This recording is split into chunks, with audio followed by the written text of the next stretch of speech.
또 내가 그들에게서 다메섹 형제들에게 가는 공문을 받아가지고 거기 있는 자들도 결박하여 예루살렘으로 끌어다가 형벌받게 하려고 가더니 가는 중 다메섹에 가까이 갔을 때 오정쯤 되어 후련히 하늘로부터 큰 빛이 나를 둘러 비치매 내가 땅에 엎드러져 들으니 소리 있어 이르되 사울아 사울아 내가 왜 나를 박해하느냐 하시거늘 내가 대답하되 주님 누구시니이까 하니 이르시되 나는 내가 박해하는 나사렛 예수라 하시더라. 나와 함께 있는 사람들이 빛은 보면서도 나에게 말씀하시는 예 소리는 듣지 못하더라. 벌써 오늘이 10월 31일 마지막 날입니다. 참 한 달 동안도 주님 은혜 가운데 여기까지 인도해 주신 에베네셀의 하나님께 감사하고 또 이제 내일부터 11월에 새로운 달이 시작되지만 역시 우리와 함께 하시는 임마누엘의 하나님께서 여호와 니시로 반드시 승리하고 또 하나님께 영광 돌릴 수 있는 귀한 달로 우리를 축복해 주실 줄로 믿습니다. 또 지금까지 또 행여 힘들고 어려웠어도 또 하나님께서 또 새 달에 우리에게 부어주실 은혜, 함께 해주실 은혜, 응답해 주실 은혜, 또 하나님이 역사하실 그 계획과 섭리들을 바라보면서 우리가 믿음으로 소망을 가지고 또 힘차게 또 준비하고 나갈 수 있기를 바랍니다. 더욱이나 이제 다음 달에는 16일 날이 우리 수능 시험이 있는 날입니다. 아무튼 하나님께서 우리 자녀들에게 가장 좋은 길로 열어주실 수 있도록 또 우리 기도하고 또 그들이 용기나 또 힘을 잃지 않도록 격려하고 또 축복하고 기도해 주시기를 바랍니다. 또 그런가 하면 또 11월 말에 우리 각 기관 정기 총회도 있습니다. 우리 각 기관의 일꾼들을 위해서도 기도하고 참 하나님의 귀한 사명을 잘 감당할 수 있도록 정말 믿음을 가지고 또 힘을 다해서 참 일할 수 있는 일꾼들이 잘 세워질 수 있도록 기도해 주시기를 바랍니다. 사람이 지금까지 해오던 일들을 갑자기 중단한다든지 또는 자기가 가던 길을 멈춰서서 되돌아간다고 하면 저 사람 왜 그럴까? 잘하던 일들을 왜 그만 멈추지? 또 가던 길을 왜 멈추고 다시 가지? 아마 그런다면 거기에는 분명히 무언가 이유가 있을 것입니다. 이미 시작해서 잘 나가던 일이었고 또는 중간을 넘어서 목적지에 다 와가는데 도중에 이 하차를 한다고 하면 거기에는 무언가 이 문제가 이제 생긴 것이 틀림이 없습니다. 예를 들면 어떤 몸이 갑자기 병이 생겼다든지 혹은 또 어떤 큰 어려움이 터져서 더 이상 끌고 나갈 수 없는 또 더 이상 앞을 향해서 갈 수 없는 그렇기 때문에 중단해야만 할 수밖에 없는 어떤 그런 이유가 분명히 있을 것이라고 우리가 예감할 수가 있습니다. 근데 오늘 본문 말씀을 보면 참 갑자기 엄청난 일을 당하고 완전히 다른 사람으로 이렇게 변해버리는 이런 사건이 다메섹 도상에서 발생을 하게 된 것입니다. 우리가 흔히 그런 얘기를 해요. 사람이 갑자기 바뀌면 뭐가 좀 이상하다. 죽을 때 됐나? 이런 얘기들도 하고 그러는데 아무튼 이 다메섹 도상에서 이 한 사람이 갑자기 사람이 변하게 된 것입니다. 그게 바로 바울인데 또 우리가 기독교 역사 가운데 바울처럼 획기적으로 달라진 사람이 바로 어거스틴이라고 하는 사람입니다. 이 어거스틴이 주님을 영접하고 새 사람이 된 어느 날, 물론 어거스틴의 배후에는 그의 어머니 모니카라고 하는 어머니의 기도가 있었습니다. 그러고 보면 참 오죽하면 그래, 참 눈물의 기도는 망하지 않는다. 어머니의 눈물의 기도가 어거스틴이 이미 10대 시절에 참 굉장히 홍역을 치르고 방황을 참 많이 했던 사람입니다. 참 이렇게 그 생활이 문란하고 또 심지어는 유부녀들하고도 놀아나고 하여튼 참 그 어머니가 얼마나 가슴이 찢어지겠어요. 그때만 낙심하고 그러는데 그때마다 우리 지금으로 얘기하면 목사님이 참 낙심하지 마세요. 눈물의 기도는 망하지 않습니다. 참 기도하다 낙심이 되고 실망이 되고 그랬지만은 그 말 한마디에 그래 눈물의 자식은 망하지 않는다. 그래서 그 말 한마디에 힘을 얻고 또 기도하는데 결국은 암브리시우스라고 하는 대제를 만나고 또 물론 결정적으로는 로마서를 그가 성경을 읽다가 그가 완전히 새 사람이 되지요. 아무튼 이 어거스틴이 주님을 영접하고 새 사람이 된 어느 날 길거리를 가는데 옛날 자기와 이 정욕적인 그런 구렁텅이에 빠뜨렸던 그 한 여인이 낭낭한 목소리로 아니 뭐 그러기 전에 이렇게 이제 지나가는데 그저 그냥 뭐 본 듯 만 듯 하고서 지나갑니다. 그랬더니 여인이 막 다가와 가지고 어거스틴 난데 왜 모르는 체 하냐? 나 모르냐? 그랬더니 그냥 그럼에도 불구하고 그때 이제 어거스틴이 하는 말이 내가 이제는 옛날의 어거스틴이 아닙니다. 옛날의 어거스틴은 이미 죽었습니다. 그렇게 얘기를 했다고 하는. 그리고서 이제 그가 참 유명한 신학자가 되고 사도 바울 이후에 기독교의 참 역사에 큰 획을 그은 그런 신학자가 되기도 하고 그리고 이 어거스틴을 뭐 세인트라고 하는 성 어거스틴이라고 부르죠.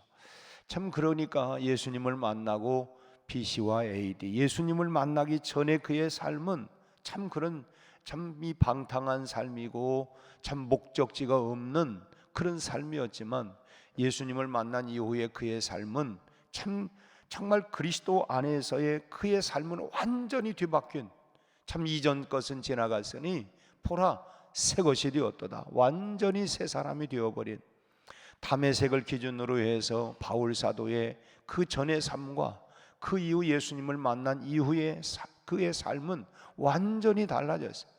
그러고 보면 오늘 우리들의 삶도 내가 예수님을 만난 전의 삶과 예수님을 만난 이후의 삶이 우리의 삶도 계속해서 참 지난 주일 우리가 종교개혁주일이라 말씀을 드린 것처럼 우리가 계속해서 우리 스스로를 말씀 앞에서 나를 새롭게 개혁해 나가야 할 줄로 믿습니다.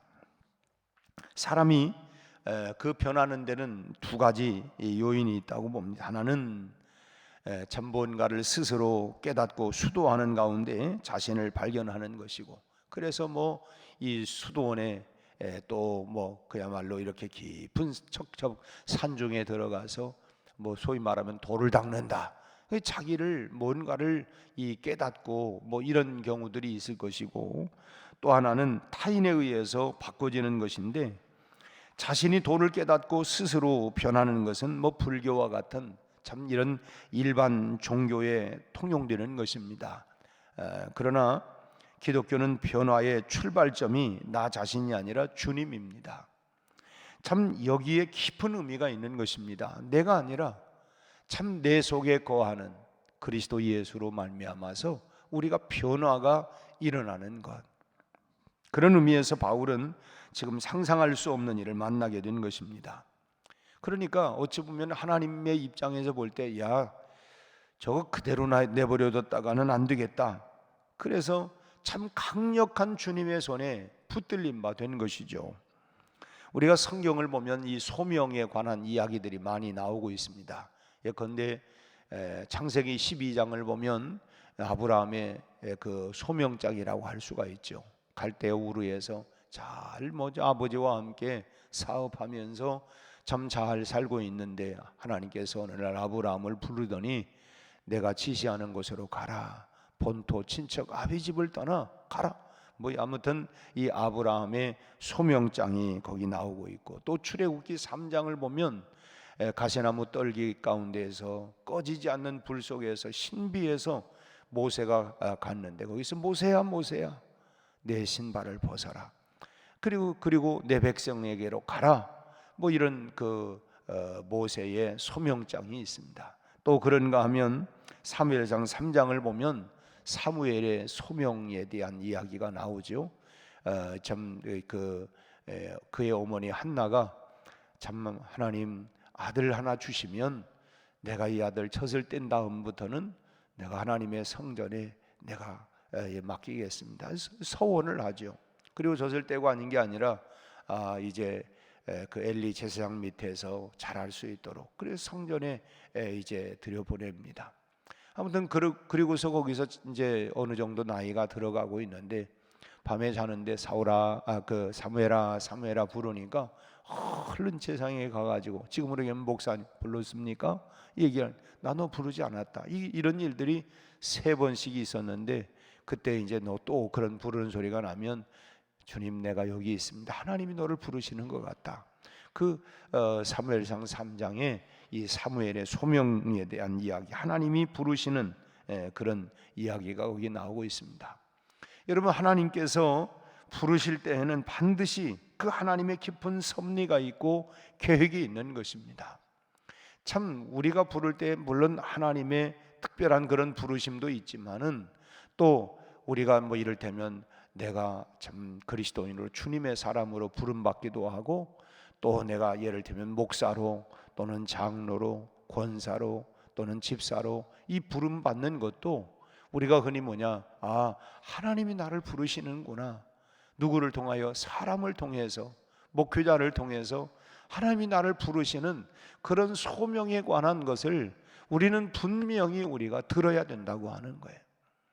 물론 이런 아브라함이나 모세나 사무엘이나 이런 사람들은 어떤 특별한 부르심도 있었지만은 우리가 개인적으로도 얼마든지 참 그렇게 우리는 흔히 부르심이라고 그러면은 하나님이 갑자기 꿈속에 나타나고 어떻게 환상 가운데 꼭 이것만을 생각하려고 하는 게 아니라 때로는 말씀을 읽는 가운데 그 말씀을 통하여 하나님이 나를 부르시는 음성을 우리가 들을 수도 있는 것이고 아무튼 거기에는 그 부를 때는 분명한 하나님의 섭리가 있고 계획이 있고 뜻이 있다고 하는 것입니다. 왜? 하나님이 나를 왜 불렀을까? 왜 하나님께서 나를 집사로 부르고 나를 이렇게 참 목자로 세워주셔서 이 사명을 이걸 감당하려고 하는구나. 또 나에게 이런 어떤 그 남전도회에서 또 여전도회에서 나는 참 부족한 게 많은데 근데 하나님께서 왜 나를 불러 여기를 세워주시는가? 그럼 거기에 대한 하나님의 분명한 계획과 섭리가 있고 부족한데 왜 나를 불렀을까? 그래 하나님께 그래 내가 은혜를 구하고 또 지혜를 구하고 능력을 구하고 주님 내 힘 가지고는 내 지혜와 능력 내 실력 가지고는 내 형편으로는 감당할 수가 없습니다. 그러니 하나님께서 능력을 주십시오. 할 수 있거든이 무슨 말이냐? 믿는 자에게 능치 못함이 없다. 하나님이 능력 주시면 못할 일이 어디 있겠느냐? 아멘입니다. 그렇게 하겠습니다. 그래서 우리가 하나님께 은혜를 구하고 그러다 보면 내가 한 게 아니고 내 안에 나와 함께 하시는 주님이 하신 일입니다. 이것이 우리의 간증이고 이것이 우리가 하나님께 영광 돌리는 일 아니겠습니까? 내가 모든 걸 다 했다면 그거 누가 했어요? 내가 했어요. 내 힘으로 내 능력으로 내가 그 주님이 아니에요. 주님 없어도 나 혼자 다 할 수 있는 일이지만 그러나 내가 그 일을 감당할 수 없는데 감당할 수 없는 나에게 그런 일들을 맡겨주셔서 내가 어떻게 합니까? 그래 하나님 앞에 기도하고 은혜를 구하고 그리고 결산을 해보니까 나는 참 도저히 감당할 수 없는 일이었는데 하나님이 그런 일들을 감당할 수 있도록 은혜를 주셨구나. 내가 아니라 주님이구나. 그래서 내가 주님을 더 간증하고 찬양하고 영광 돌리고 주님 아니면 나는 할 수가 없습니다.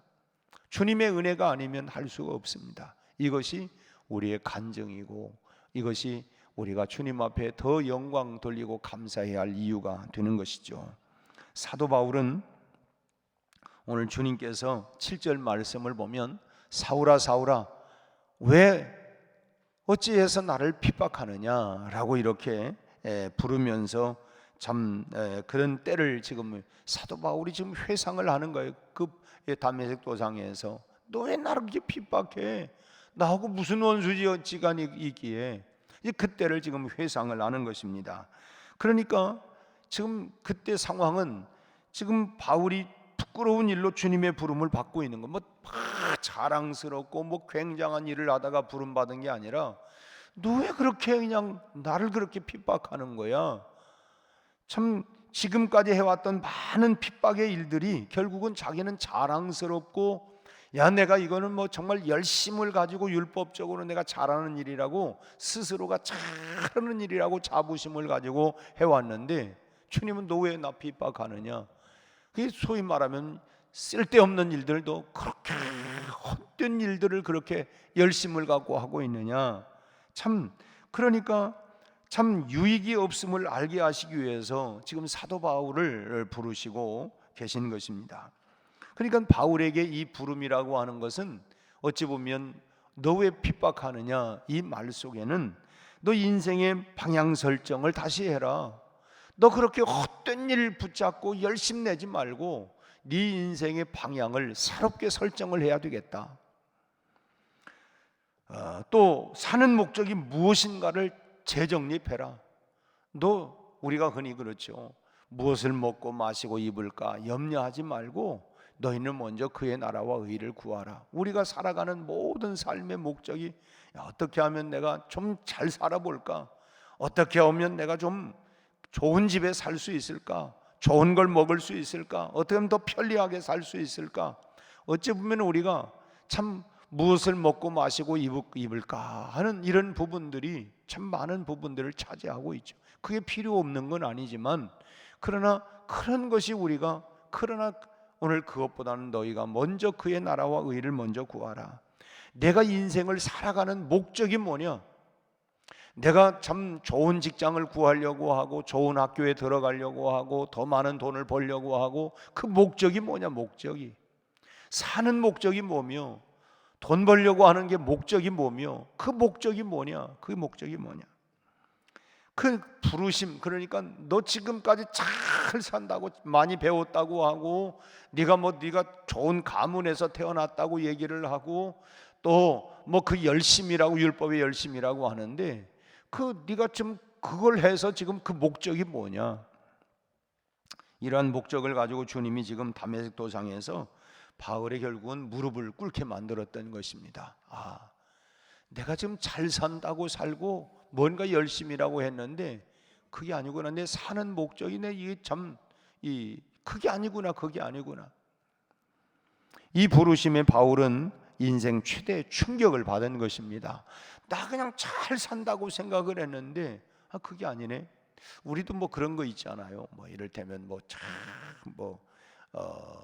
흔히 보통 일반적으로 보면은 자식을 위해서 열심히 그랬는데 그냥 이제 좀 실망을 하고, 이제는 내가 그렇게 그냥 다 자식 때문에 고생 그렇게 할 것도 없어. 그냥 이제는 그냥 나 위해서 살 거야. 나 위해서. 또 자기만을 위해서 산 사람들이 또 나중에 보면, 내가 너무 나밖에 모르고 살았구나. 정말 나밖에 모르는 나쁜 사람이었구나. 또 그런, 결국 내가 사는 목적이 무언가. 그래서 참 사도 바울은 그야말로 자기가 나름대로 자기 인생의 철학과 그런 목적을 가지고 살아왔는데 그게 아니라고 하는, 그래서 참 충격을 받게 되는 것입니다. 그 충격이 얼마나 컸던지 8절 말씀을 보면, 주님 누구십니까? 누구길래 나에게 그런 얘기를 하는 것입니까?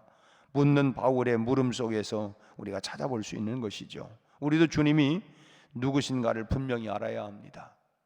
여러분에게 주님은 어떤 분이십니까? 나를 부르시는 그 주님은 나에게 어떤 분이신가? 바울은 자신을 부르시는 주님이 어떤 분인가를 참으로 알아야만 했던 것이죠. 그래서 바울의 이 질문에 예수님이 뭐라고 답변하냐면 8절에 나는 네가 박해하는 나사렛 예수다. 네가 그렇게 박해하고 핍박하고 하던 그 나사렛 예수다. 언뜻 듣기에는 아주 그냥 분노하셔서 진노하셔서 너에게 내가 그 핏값을 내가 받아내겠다.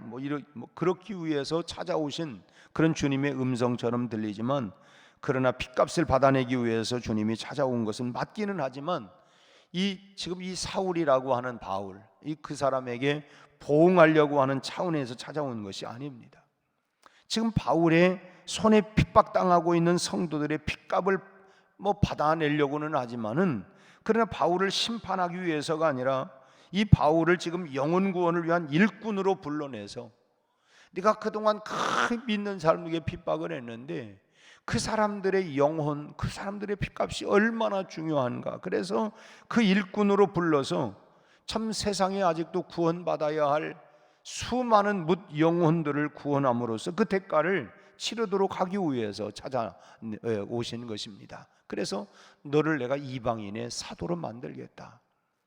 참 이방인들을 그야말로 벌레처럼 여기고 쳐다도 안 봤던 그 사람을 위해서 그들의 영혼도 얼마나 귀한 것인지, 그래서 그 영혼 구원을 위해서 내가 불러서 네 인생의 삶의 목적과 방향을 돌려놓겠다, 그런 것입니다. 그 아닌 게 아니라 사도 바울이 그래서 이방인을 위한 사도로, 그런 유럽으로 가는 길들을 이제는 아시아를 향해서 나가고, 그래서 누구보다도 그 분명한 주의 음성을 듣고, 그리고 참 내가 다른 사람들보다 더 많이 수고했던 것은 내가 받은 은혜가 더 크기 때문이다.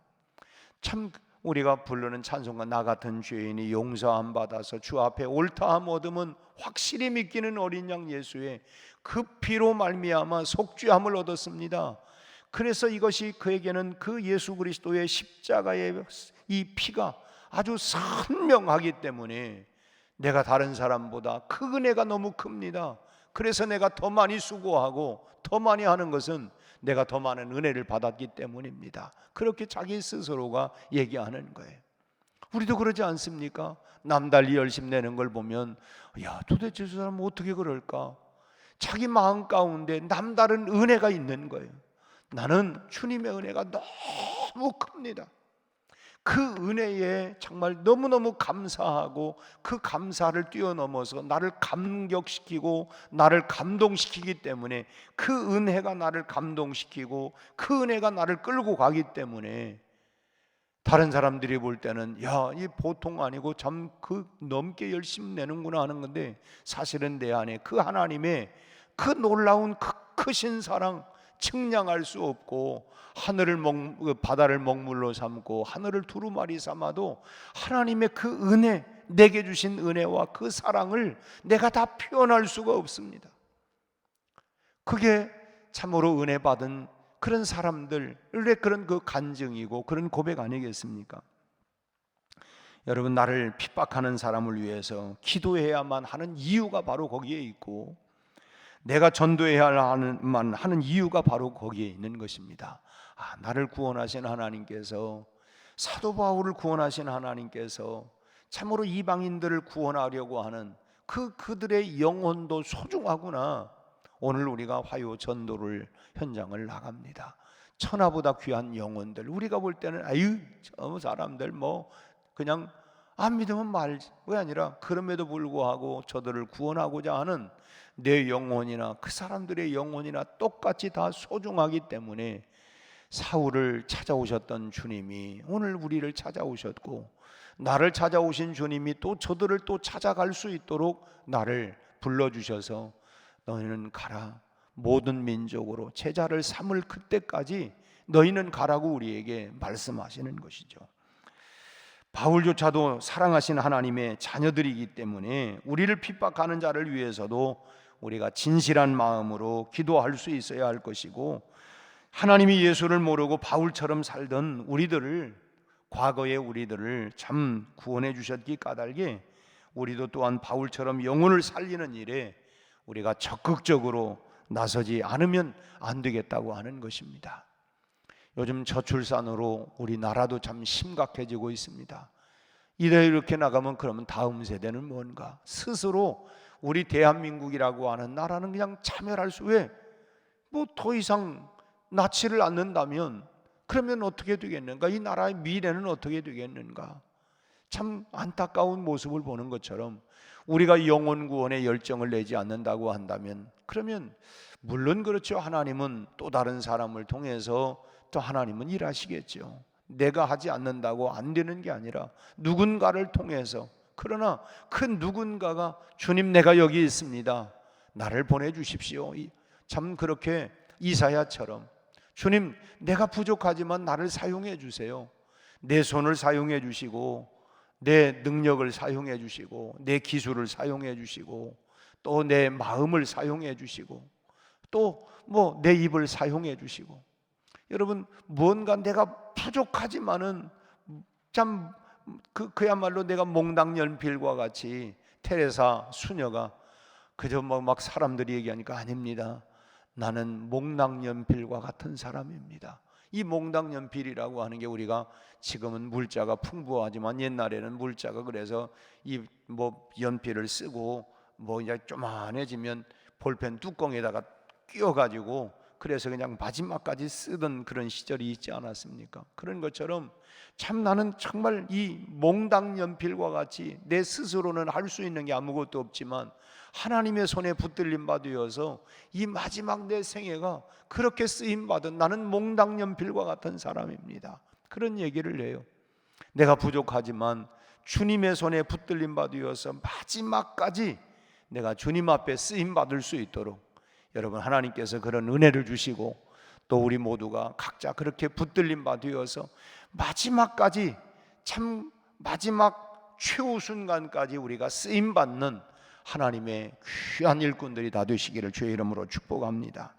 또 바울의 경험이 이 시간 또 여러분들의 경험이 될 수 있기를 바랍니다. 그래서 바울처럼 우리도 변화받아서 날마다 참 바울처럼 마지막 최후 주님 앞에 부름받는 그날까지 우리 안에 주님을 향한 사랑이, 은혜가 꺼지지 아니하고 식지 아니하고 계속해서 타오를 수 있는 이런 놀라운 열정과 은혜가 우리 온 교우들에게 충만하기를 주의 이름으로 축원합니다. 기도하겠습니다. 하나님 아버지, 오늘 또 10월을 마지막 보내는 마지막 날을 우리가 새벽을 깨워 주님 앞에 나올 수 있도록 은혜 주심을 감사합니다.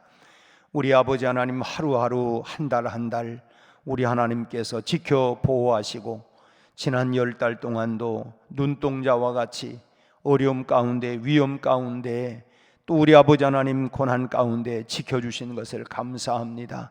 몇 번이고 주저앉고 싶고 낙심이 되고 실망이 되고 앞이 하나님 참으로 절벽과 같이 깜깜하고 보이지 않는 때도 있었지만, 그러나 하나님은 참으로 이런 모든 고난의 계곡들을 잘 통과하고 넘어오게 하여 주셨고 오늘까지 우리가 여기까지 오게 하여 주신 은혜를 감사합니다.